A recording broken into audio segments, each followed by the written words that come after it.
avance, nous allons mettre nos mains ensemble et célébrer la grâce de Dieu sur sa vie.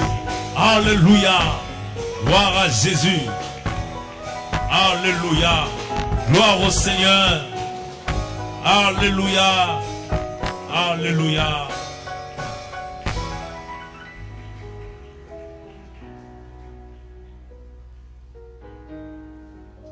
Dieu soit loué.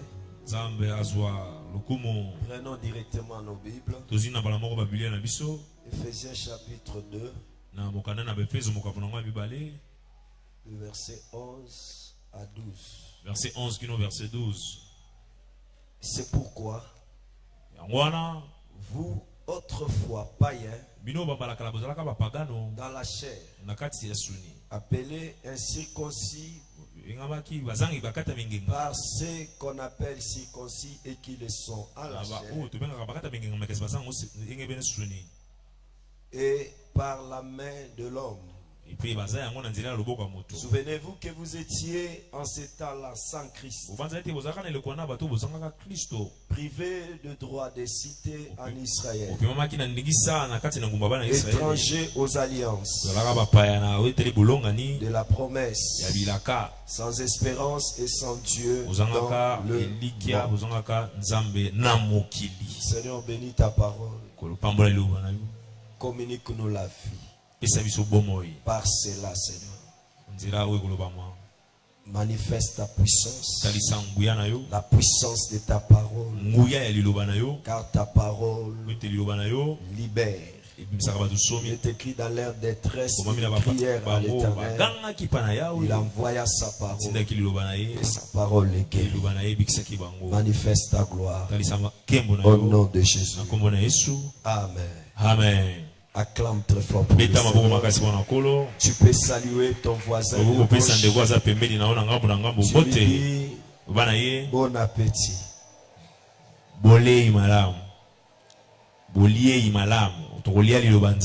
Nous bénissons grandement le Seigneur pour notre deuxième jour de cette fête de la parole. Et nous comptons sur sa grâce, lui qui nous réunit en ces lieux. Et sachant qu'il nous fera encore du bien. Alors notre thème, c'est autrefois, mais maintenant. Notre sous-thème, autrefois païen, maintenant, qui sommes-nous? J'avais dit que lorsqu'on dit autrefois, mais maintenant, tous ces thèmes expriment un temps. Quand on dit autrefois, c'est le temps passé.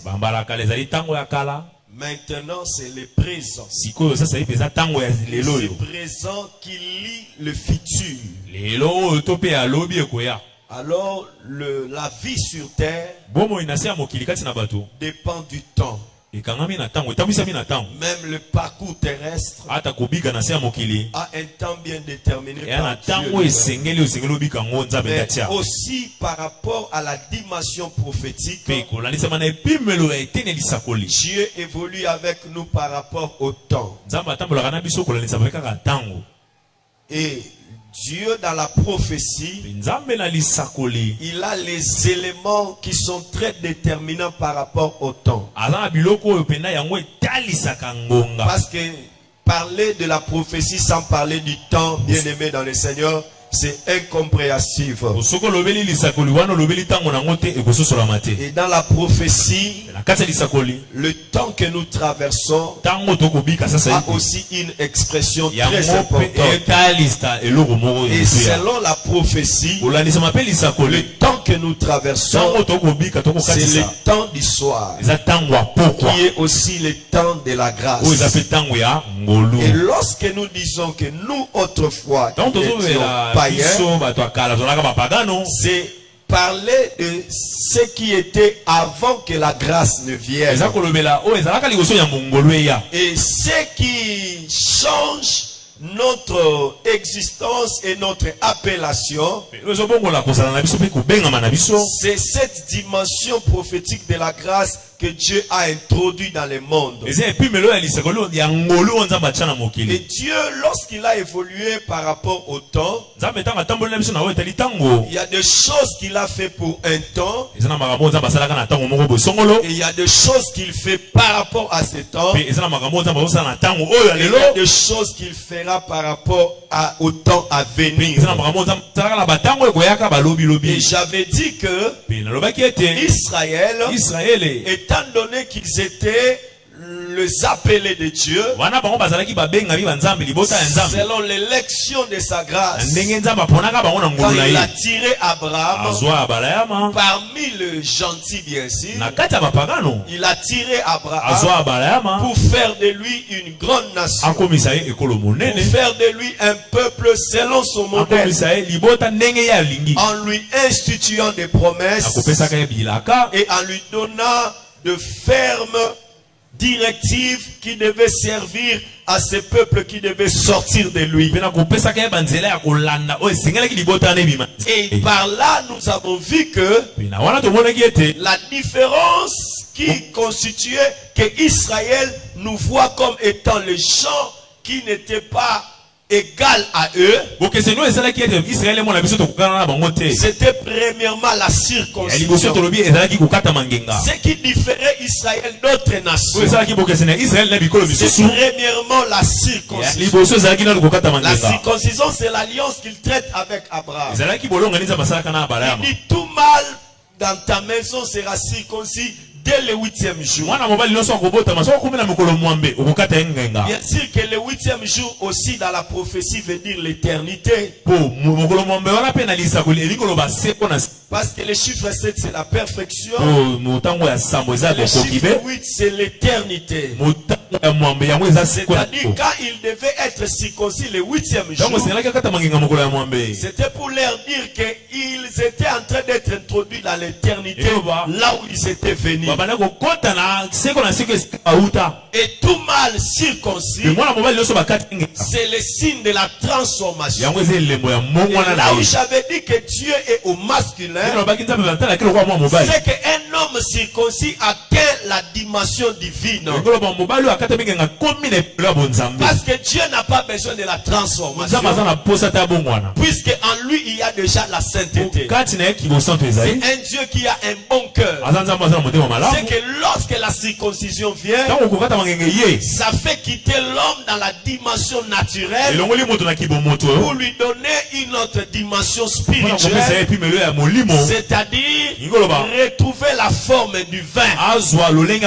Parce que Dieu, en lui il n'y a qu'un bon cœur.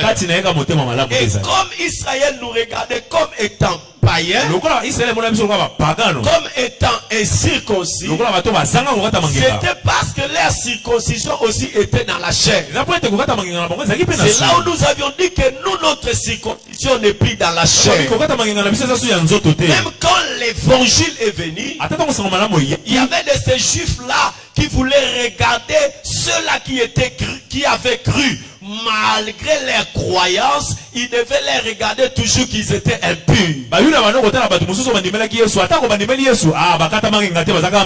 ils voulaient leur imposer la circoncision. Mais Dieu leur démontre maintenant que le temps où vous voulez la circoncision, ce n'est plus par rapport à la chair, mais ça doit être par rapport à l'esprit. C'est là où nous avons dit qu'aujourd'hui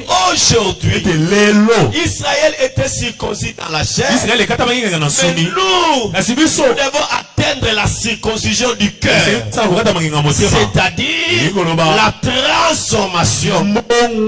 Lorsque tu es transformé, tu n'es pas transformé par rapport à l'extérieur, tu es transformé par rapport à l'homme intérieur. Celui qui a reçu le salut, et la parole du salut vient d'abord pour nous transformer, parce que l'homme en naissant, il a le caractère humain adamique. Il a le caractère hérédité de son père. Il a le caractère hérédité de sa mère. Mais ayant été racheté par le sang, il soit transformé pour recevoir les caractères divins. Et dans ces caractères divins-là, Dieu ne nous transforme pas seulement, mais il nous appelle à vivre d'une manière transformée. Parce qu'aujourd'hui, il y a des païens spirituels, c'est-à-dire ceux-là qui sont en dehors du Christ. Mais nous aussi, jadis, nous étions sans Christ. C'est-à-dire nous étions des païens dans le physique. Mais maintenant, nous ne sommes plus des païens dans les physiques. Nous ne sommes plus des païens, mais nous sommes des chrétiens. Nous sommes des enfants. Nous sommes participants de la nature divine. Et dans cette participation de la nature divine, il nous appelle à la transformation. C'est pourquoi vous pouvez fréquenter l'église, mais sans être transformé.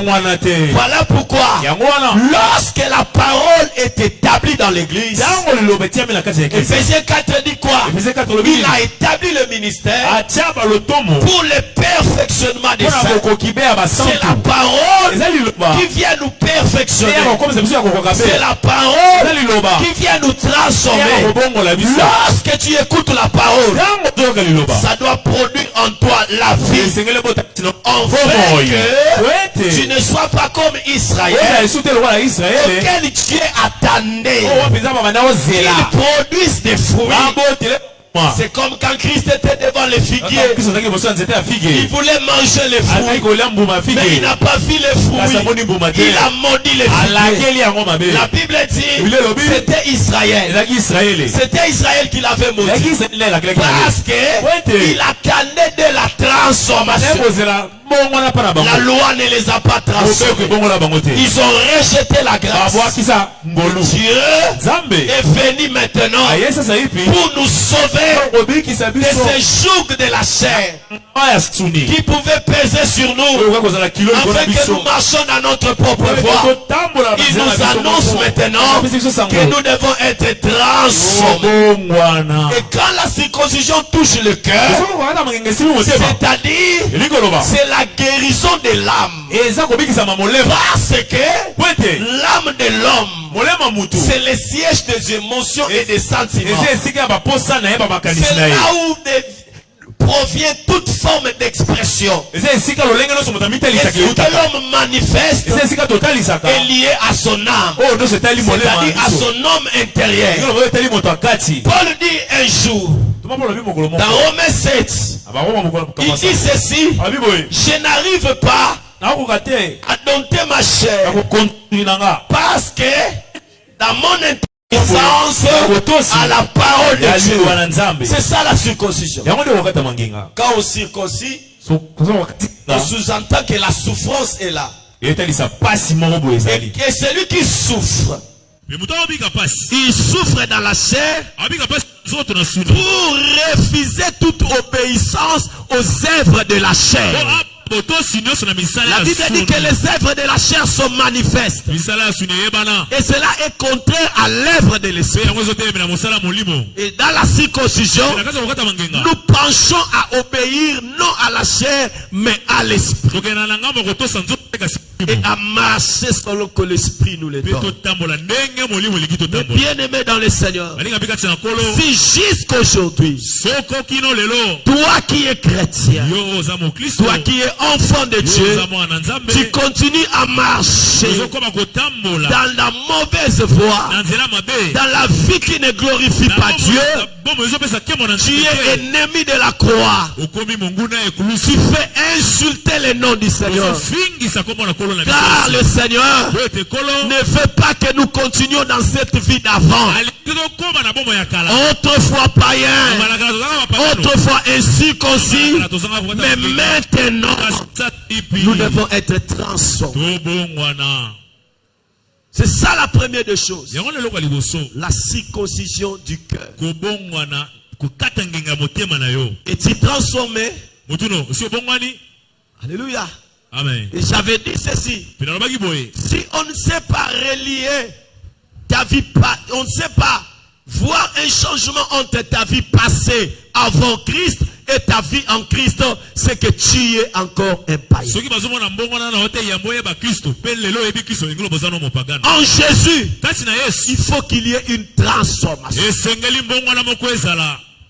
Aujourd'hui, nous avons dans l'église de frères et de sœurs, mais qui marchent à la manière de païens, qui marchent en ennemi de la croix. Il vient à l'église, mais il n'a pas subi la circoncision du cœur. Ce n'est pas un vrai frère. C'est un faux frère. Paul était en train de les mentionner plusieurs. Il parle d'Alexandre le forgeron. Il parle de certains frères de Démas. Il cite le nom de certains frères. Il dit ils m'ont abandonné pour les soucis du présent siècle. C'est-à-dire quoi? Ils sont plus dans le monde que dans les choses de Dieu. Es-tu transformé? Si tu es transformé, c'est que tu as subi la circoncision du cœur. Et cette transformation n'est pas l'œuvre d'une journée seulement, mais c'est l'œuvre que la parole créera en toi. Voilà pourquoi tu dois aimer la parole. Que Dieu vous bénisse. La deuxième des choses qui nous différencie et faisait de nous des différents d'Israël, la Bible dit non seulement nous étions circoncis, mais aussi nous étions privés des droits de cité en Israël. C'est ça le deuxième point que je parlerai ce soir. Je vais parler sur les droits de cité.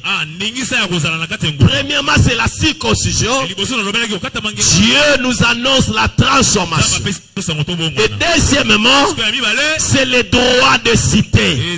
La Bible déclare: autrefois, nous étions privés de droits de cité en Israël.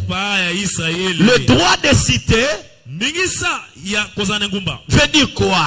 Lorsqu'on parle de droit de cité ou le droit de la bourgeoisie, c'est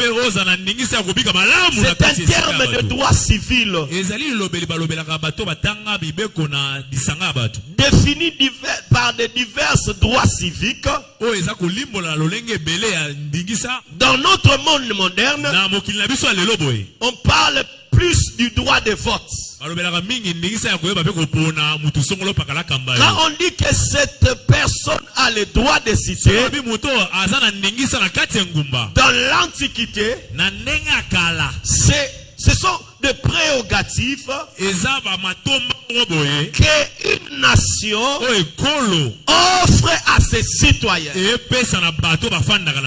reprends, quand on parlait de du droit de cité, dans l'Antiquité, ce sont des prérogatives qu'une nation offre au octroi à ses citoyens. Et mes bien-aimés dans le Seigneur, quand on a le droit de citer, premièrement, on va vous donner une carte te permettant d'avoir accès à certains prérogatives, à certains droits liés à la nation dont tu es, ou bien par rapport à l'asile qu'on t'a donné, ou bien par rapport à la nationalité que tu portes. Alors en Israël, le droit de cité, c'était des prérogatives qui remontaient seulement à ceux qui étaient israélites. réellement israélites. Ils pouvaient jouir de certains accès dans le culte parce que c'est le plus important. Mais vous savez qu'on avait dit quoi? Que les étrangers n'entreront pas dans l'assemblée là. Ils étaient privés de cela. Et un Israélite, naturellement, c'était des tribales. Alléluia. C'était des gens qui étaient vraiment tribales et très radicales. D'ailleurs, la coutume de la loi leur disait que vous ne pouvez jamais vous rallier en mariage avec d'autres nations. C'est-à-dire pour bénéficier de bonnes choses. Et en ce temps-là, ils avaient une telle fierté d'appartenir à cette nation parce que l'alliance était pour eux. L'alliance était pour eux. Dieu était pour eux. Ils étaient bénéficiaires de la protection divine. Imaginez-vous, quand ils allaient en bataille contre d'autres nations, ils étaient défendus par le Dieu du ciel lui-même. C'est-à-dire, pour d'autres nations, des choses que Israël jouissait, ils n'étaient pas bénéficiaires de cela. Et sur la terre d'Israël, c'est qu'un Israël avait droit. D'autres nations n'en étaient pas bénéficiaires sur beaucoup de plans. Oh, je reviens pour dire qu'un citoyen, pour jouir des droits de cité dans sa nation, il doit être de cette nationalité. Et deuxièmement, soit on lui a attribué un asile. Mais bien aimé dans les Seigneurs, cette cité qui était pour eux un objet d'orgueil. En effet, pour un temps, ils pouvaient s'enorgueillir de cela. Mais à un moment donné, ils ont aussi été emmenés captifs. Alléluia. Amen. Ils ont été emmenés captifs. Ils étaient troublés aussi par la guerre. Et pour eux, ils s'attendaient à ce que Dieu les sauve à chaque fois qu'ils étaient dans tel problème. Et Dieu les défendait. Mais à un moment donné, Dieu attendait aussi de leur l'obéissance. C'était pour leur annoncer quoi? Non seulement vous devez m'appartenir et jouir de certains droits parce que je suis votre Dieu, mais à votre tour, j'attends l'obéissance. Alléluia. Amen. Alléluia. Amen. Bien aimé dans le Seigneur. Un citoyen d'un pays ne jouit de ses droits que lorsqu'il obéit totalement à la loi. Mais Israël, eux, par rapport à leur loi, ils mettaient Dieu de côté à chaque fois. Amen, amen. Amen. Ils mettaient Dieu de côté. Et là, en ce moment, nous les nations, nous étions dehors. Autrefois, dehors. Ce qui s'est passé en Israël ne nous concernait pas totalement. Quand on arrivait sur leur terre, nous étions étrangers. Ils se glorifiaient de ce que l'Éternel, le Créateur du ciel, était leur Dieu. Et nous verrons une chose, que l'apôtre Paul, qui a prêché aux nations, il parle deux fois de sa nationalité. Dans Philippiens 3 verset 5, bien aimé, j'évolue comme ça pour que tu puisses me comprendre. Là où je... Dans Philippiens 3 le verset 5, il dit ceci. Il dit, moi Paul, est-ce que tu peux m'aider, bien aimé? Philippiens chapitre 3 verset 5, Paul dit, moi, circoncis le 8e jour de la race d'Israël, de la tribu de Benjamin, hébreu, né d'hébreu, quant à la loi, pharisien. Arrête-toi là. Alléluia. Amen. Paul parle de sa nationalité. Il se glorifie. Il dit, moi, je suis un hébreu. Circoncis le 8e jour. Né d'hébreu. Appartenant à hébreu. Il se glorifie de cela. Et pendant qu'il se glorifiait, nous là, écartés, mis totalement de côté. Mais ça m'a étonné encore. Un jour, on frappait Paul. Dans Acte 22-25, qu'est-ce qui se passe pendant qu'on le frappait? Qu'est-ce qui se passe? Acte 22-25. Lorsqu'on lui exposait au fouet, Paul dit au centenier qui était présent, vous est-il permis de battre de verge un citoyen romain qui n'est pas même condamné? Amen. Amen. Papa pasteur, le même Paul, il se glorifie de sa nationalité. Mais un jour, il prêche l'évangile. On l'a flagellé.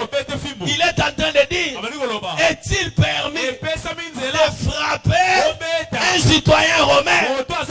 Je me suis demandé, qui était Paul? Alléluia. Amen. Papa, est-ce que à cause ça qui toi le bagi vérité? Docteur, à cause ça qui toi le bagi vérité? Amen. Amen. Dans Philippiens il dit, je suis un hébreu, circoncis les 8e jour, de père hébreu. Mais dans Acte 22, il dit, est-il permis de frapper un citoyen romain? Alléluia. Amen. J'ai compris une chose. Pierre avait compris que dans ce temps-là où il était arrivé, sa dimension d'être hébreu ne lui servait plus à rien. Il devait avoir une nationalité qui lui donnait le droit, afin que même s'il arrive dans un territoire, il ne soit pas condamné, parce que là aussi, il a un droit.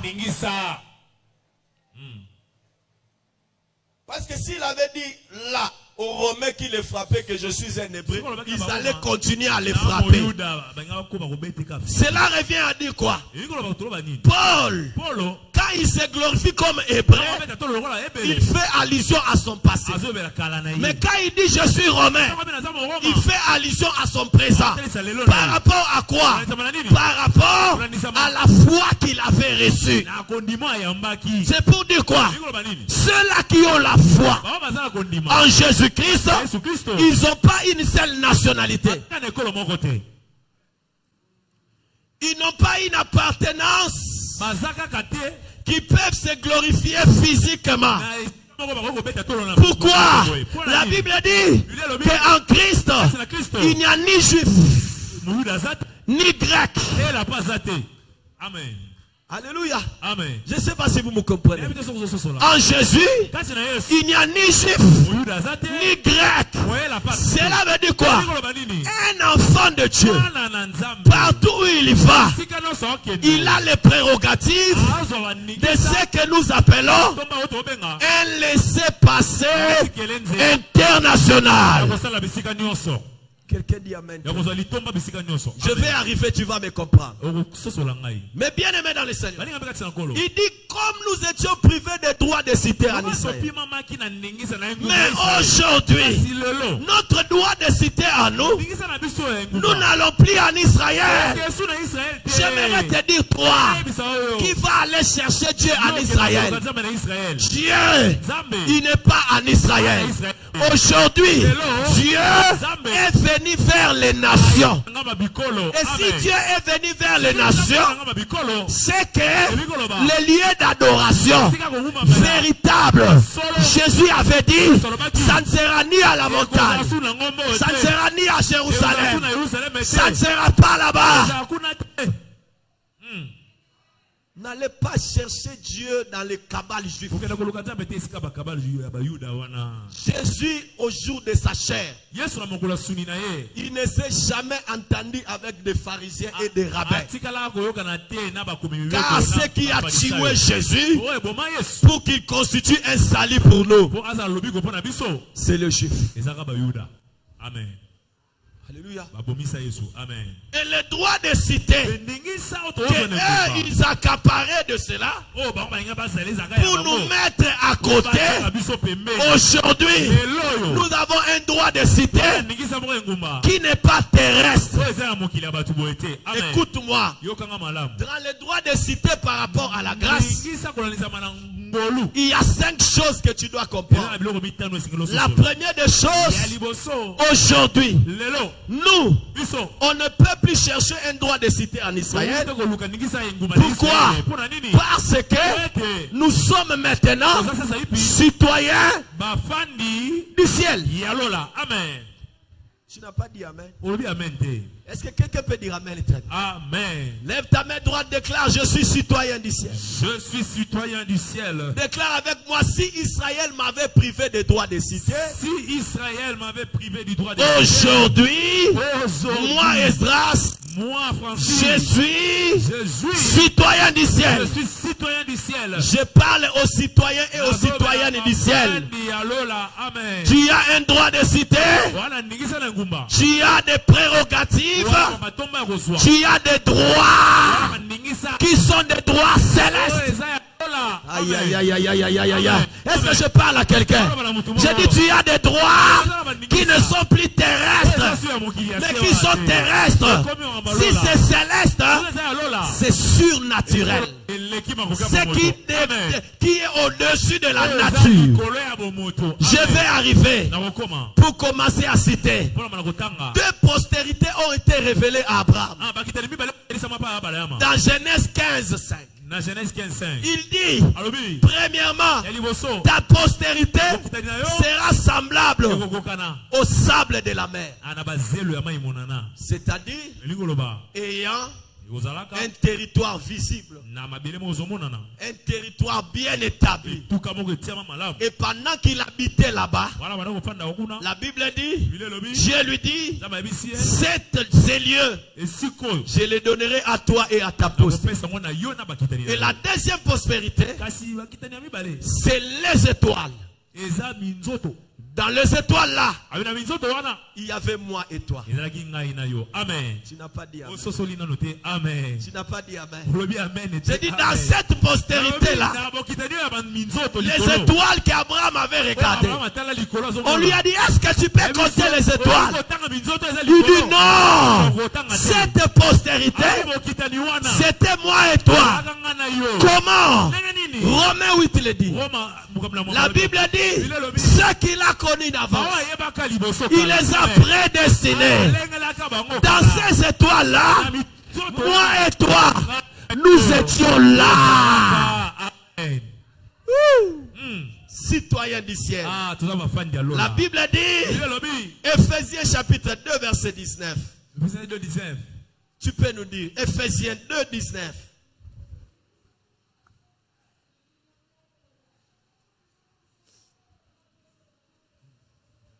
Est-ce qu'il y a un lecteur qui peut être aussi prêt pour nous aider à chaque instant?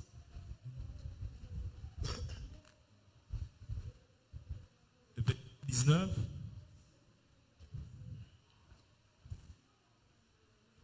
La Bible déclare: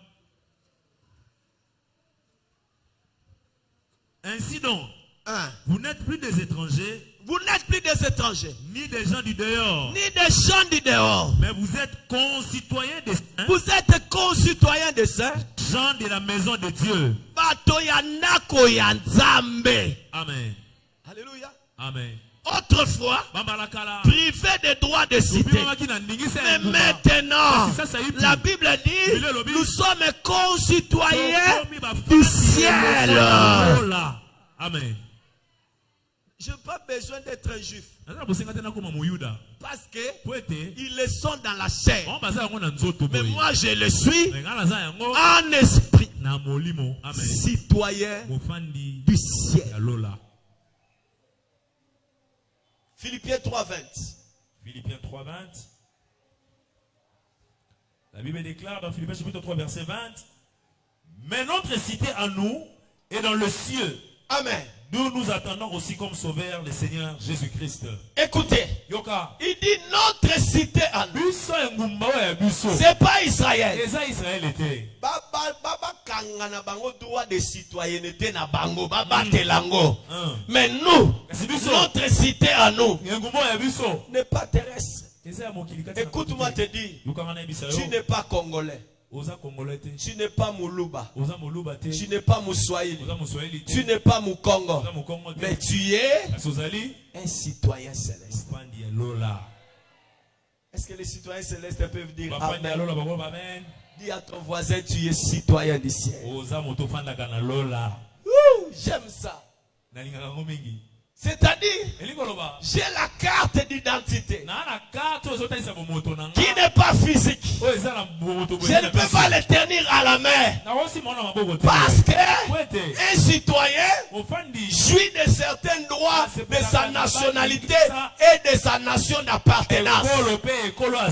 Mais par le sang de Jésus, j'ai la carte d'identité qui me permet d'être en tout lieu là où je suis et d'avoir l'accessibilité. Si tu es citoyen du ciel, c'est que ta vie à toi n'est pas seulement limitée au Congo. Mon Dieu, mon Dieu, mon Dieu, mon Dieu. Un citoyen du ciel, pour ton information, le ciel, la terre n'est pas venue. Le ciel n'est pas venu de la terre. Mais c'est la terre qui est venue du ciel. C'est-à-dire la nation qui est élevée au-dessus de d'autres nations. Ce n'est pas les États-Unis. Ce n'est pas l'Union européenne. Mais c'est le ciel.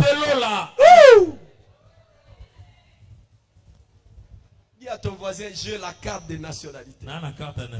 Qui est le sang de Jésus. Partout où j'arriverai, laissez passer. Laissez. Je ne t'attends pas, laissez passer. Un jour, j'arrive à Brazzaville.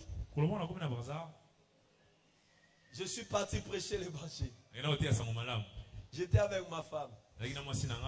Ma femme, elle a trop peur des policiers. Je sais qu'elle va me suivre à Obet Alibako. Elle a trop peur des policiers. Si toi à l'étranger, on était avec elle. Elle voit des policiers brazzavillois venir. Elle dit, on est en train d'arrêter les gens là-bas. Moi je lui ai dit, moi je vais passer là-bas. Il dit, toi tu n'as peur de rien. Je dis, je suis citoyen du ciel. Comme je suis au Congo-Brazza, Paul un jour il n'était pas romain. Mais comme on le frappait, il leur a dit, je suis romain. Je dis, comme je suis ici, je suis congolais de Brazzaville. Le ciel me donne le prérogative d'avoir toutes les nationalités que je fais. Comme je suis ici, remarque une chose, ces policiers-là ne vont pas m'arrêter.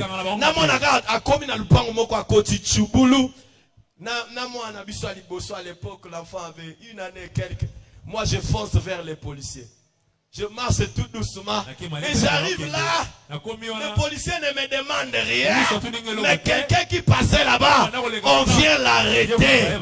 Je passe. Le policier aussi passe la parcelle. Il vient. Non. Je suis citoyen du ciel. Est-ce qu'il y a un citoyen du ciel ici? Dis à ton voisin, laissez passer. Laissez passer. Je suis citoyen du ciel. Je suis citoyen du ciel. La deuxième prérogative des citoyens du ciel, l'église est notre entité. L'ambassade du ciel sur la terre. Amen. Amen. Amen. L'église est notre entité. L'ambassade du ciel sur la terre. Écoute-moi te dire. L'ambassade d'un pays n'est pas seulement la représentation de ce pays-là dans un autre pays, mais ça constitue un territoire de ce pays d'origine-là dans le pays où il est établi. Est-ce que vous le savez? Pourquoi quand on veut arrêter nos politiciens, ils fuient dans les ambassades? Parce qu'ils savent, dès que j'entre dans l'ambassade des États-Unis, c'est-à-dire, je suis aux États-Unis. Donc ici, là, on ne peut plus m'arrêter. Je dis à un citoyen du ciel, l'église est spirituelle et physique. L'église spirituelle, c'est l'épouse du Christ. Où toi et moi nous sommes membres. Mais ton église locale. Ton église locale ici que tu vois. Quand les membres d'un corps se rassemblent, il y a autre chose. C'est là où ils peuvent signer les ordonnances que même les autorités politiques doivent respecter. Qui dit amen très bien? Amen. Paul dit quoi? Paul dit dans 2 Corinthiens 5:20, il dit, nous faisons profession d'ambassadeurs du Christ. Nous faisons profession d'ambassadeurs du Christ dans l'entité ecclésiastique. Et Ephésiens 3 verset 10, la Bible dit que les dominations reconnaissent par l'Église. Alléluia. Reconnaissent par l'Église la sagesse infiniment variée de Dieu. Un seul membre de l'Église peut bouger tout un bataillon de démons et de mondes de ténèbres, parce que l'Église, c'est notre entité qui est liée au ciel, qui est l'ambassade de Jésus sur la terre. J'ai entendu parler d'un homme, Bemsoni Daoussa. On nous a dit, lorsqu'il circulait, il avait un motard devant. Et il avait une limousine. Il a mis un drapeau. On a écrit ambassadeur de Jésus sur la terre. Quand il vient, le motard fait ouah, ouah, ouah, ouah. Le gyrophare. Ouah, ouah, ouah, ouah. Et on voit qui est en train de passer là. L'ambassadeur de Jésus sur la terre. J'aimerais te dire une chose. Si tu es un enfant de Dieu, tu es le représentant de Jésus sur la terre. Tu es le représentant du ciel sur la terre. Amen. Il faut que les gens te respectent. Je ne comprends pas si tu me comprends. Il faut que le monde te respecte. Tu as un droit d'accès partout. Et l'église, c'est notre entité qui est une ambassade. Le ciel sur la terre. Remarque le pouvoir qu'il a dit à Pierre. Qu'est-ce qu'il a dit à Pierre? Sur toi, je bâtirai mon église. Et les portes de ce jour de mort ne préféreront point contre elle. Oh, en Israël, malgré leur droit de citer là, le séjour de mort dominait sur eux. Mais quand Christ est venu, il a donné le pouvoir à l'église jusqu'à arrêter la mort. Et il dit, ce que vous lierez sur la terre. My God, my God. Ce que vous lierez sur la terre sera lié. Ce que vous lierez dans les cieux sera lié sur la terre. Quand l'église prie, c'est différent comme un individu prie. La prière de l'église avait libéré Pierre de la prison. Le problème, c'est que l'église ne comprend pas sa place. Autrefois, nous étions privés des droits de cité. Mais aujourd'hui, nous avons notre entité qui nous met en connexion permanente avec Dieu. C'est l'église qui est son épouse. Non seulement son entité, son corps. Oh, le mari a la faiblesse auprès de sa femme. Oh, sa femme, c'est moi et toi. Sa femme, c'est l'église. Qui peut toucher la femme d'un enfant? Et que l'homme là le laisse comme ça. Qui peut te toucher? Qui peut te toucher? Qui peut te faire du mal? Qui fait embrayer ta vie? Nous sommes ici l'entité du ciel sur la terre. C'est pourquoi je déclare, il n'y a aucun problème ce soir qui sortira tel que cela est venu. Pourquoi? Parce que tu es venu à l'ambassade de Dieu sur la terre. Amen. Quand tu es malade, ne reste pas à la maison. Viens à l'ambassade. Viens à la piscine de Bethesda. Viens avec la maladie. Quand tu viendras ici, même si on ne te pose pas la main, mais l'atmosphère de la prière. Alléluia. Cette atmosphère changera de vie. Je déclare ce soir, aucun problème ne sortira tel qu'elle est venue. Nous sommes dans l'ambassade de Dieu. Les démons qui te poursuivraient vont fuir maintenant. Parce que quand tu vas sortir, tu viens à l'ambassade, mais en sortant, tu vas sortir avec une garnison. La garnison des anges. Alléluia. Jésus leur a dit, ma nation n'est pas terrestre. Si ma nation était terrestre, j'allais appeler les anges. Ils viendraient se battre avec vous. Mais ma nation est spirituelle. Le temps vous est donné de dominer. Mais l'heure arrivera. Et l'heure là, c'est maintenant. Maintenant, quand toi tu marches avec la délégation des anges. Ils sont en train de protéger qui? Ils te protègent, membres de l'église, ambassadrice, ambassadeur de Jésus sur la terre. À ton passage, les démons disent, lui là, c'est un ambassadeur. Quand il te voit, il ne te voit pas toi.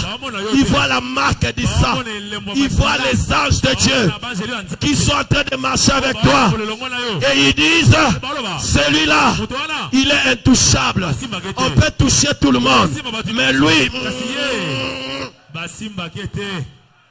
amen. Amen.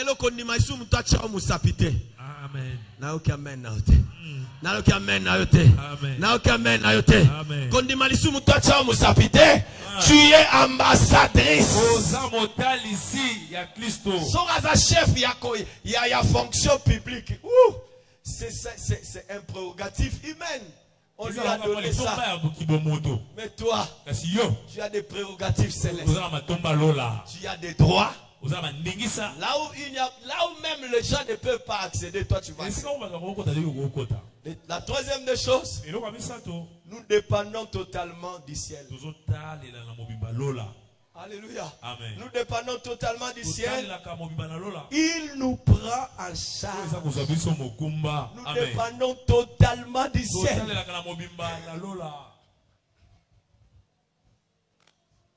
Yo somona ba américain ba sundoli citoyen na bango. Amen.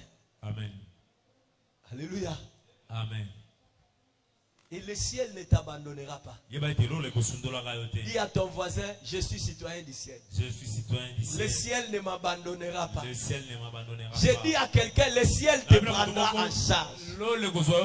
Ah, tu ne me comprends pas. J'ai dit, le ciel te prendra en charge. Parce que tu ne dépends pas du gouvernement du Congo. Mais toi, tu dépends du ciel.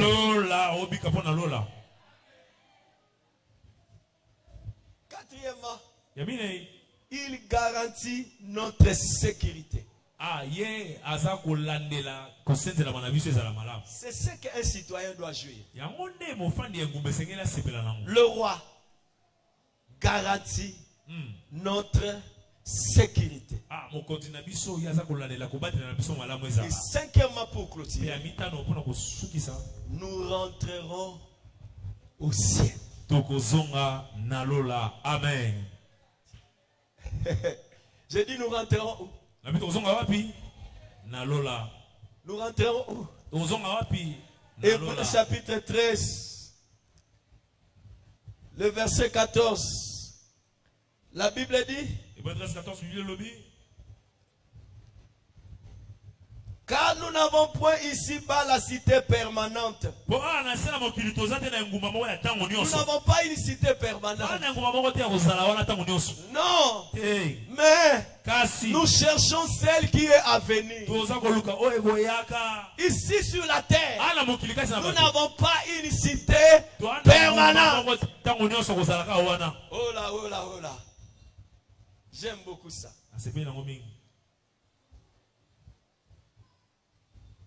Et la Bible dit quelque part aussi que vous ne vous êtes pas approché. Vous ne vous êtes pas approché de cette fumée que Israël voyait. Mais vous vous êtes approché de la Jérusalem céleste, de l'assemblée des premiers-nés inscrits dans les cieux, des myriades qui constituent le cœur des anges, l'assemblée des premiers-nés. Ce soir, je parle aux premiers-nés. Le premier-né, c'est moi et toi. Un entre parenthèse. En Israël, celui qui avait droit à la bénédiction, c'était le premier-né. Est-ce que vous le savez? Amen. Le droit de la bénédiction était au premier-né. Exemple, lorsque Jacob est venu pour être béni, on lui a dit que pas toi, il faut Isaïe. Le premier à être béni aussi, c'était Ruben. Mais il n'a pas Issa. Mais chose grave, avec la grâce, Dieu transmettait toujours cette bénédiction des premiers-nés sur d'autres enfants. Cela annonçait quoi? Qu'aujourd'hui, que la bénédiction qui tombe sur nous par Jésus, qui est le premier-né de Dieu, il fait de nous des bénéficiaires de la bénédiction. Et quand on parle de l'assemblée des premiers-nés, on parle de moi et toi, mais qui ne sont pas inscrits sur la terre, qui sont inscrits où? Dans le ciel. Et si nous sommes inscrits dans le ciel, un jour, nous retournerons dans la cité céleste, la Jérusalem céleste. Il a dit quoi? Je m'en vais au Père, vous préparez une place là où je suis. Un jour, vous y serez aussi. C'est ça la cinquième des choses, le droit de citer. Un jour, nous retournerons au ciel.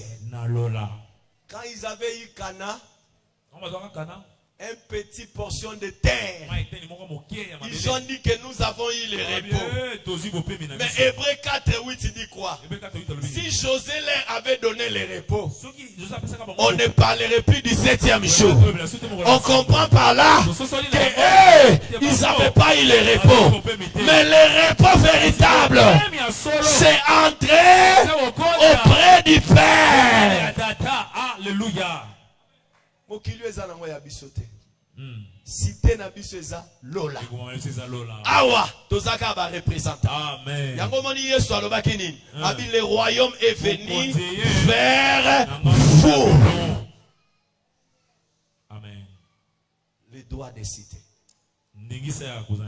Citoyen céleste. Représentant de l'église. Dépendant du ciel. Sécurité garantie au ciel. Un jour, nous retournerons là-bas. Après cette vie, il faut espérer avoir part.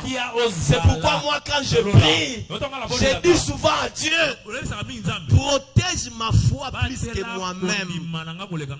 Après avoir prêché, que je sois compté parmi ceux-là qui hériteront le royaume des cieux. Parce que Jésus on a teyo yo na mona tana misu. Alléluia. Mukolo wana akupangusama ya misu na biso. Amen. Mukolo wana tokofanda na ye libela cité o Israël lukaki na mokili ao epimela kibiso Zamba apesi biso ngo wapi. Alola. Lubana ukota na lola. Lubana ukota na lola. Wana ne cité na biso. Est-ce que tu as compris les droits des cités? Laisse que le Dieu de la fête de la parole te bénisse. Soyez bénis abondamment. Au nom de Jésus. Amen. Amen. Alléluia. Gloire à Jésus. Alléluia. Alléluia. Est-ce qu'on peut continuer à acclamer? Ah, je disais, est-ce qu'on peut continuer à acclamer?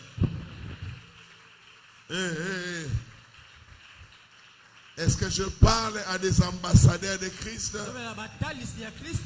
Est-ce que je parle à des représentants de Christ? Est-ce qu'on peut se lever maintenant comme une grande armée? Nous représentons Christ sur la terre. Je sens que demain, ça sera encore plus glorieux. Dis à ton voisin, demain, ça va être glorieux. Parce que demain, c'est autrefois maudit. Mais maintenant, demain, les malédictions seront brisées. Je dis, les malédictions vont tomber. Je dis, demain, jeudi, c'est autrefois maudit. Mais maintenant, dis à ton voisin, demain jeudi, je viens pasteur. J'amène ma famille. Parce que les malédictions vont être brisées. Je veux qu'on se lève tous parce qu'on veut prier. On ne peut pas rater l'occasion de prier. Après avoir écouté.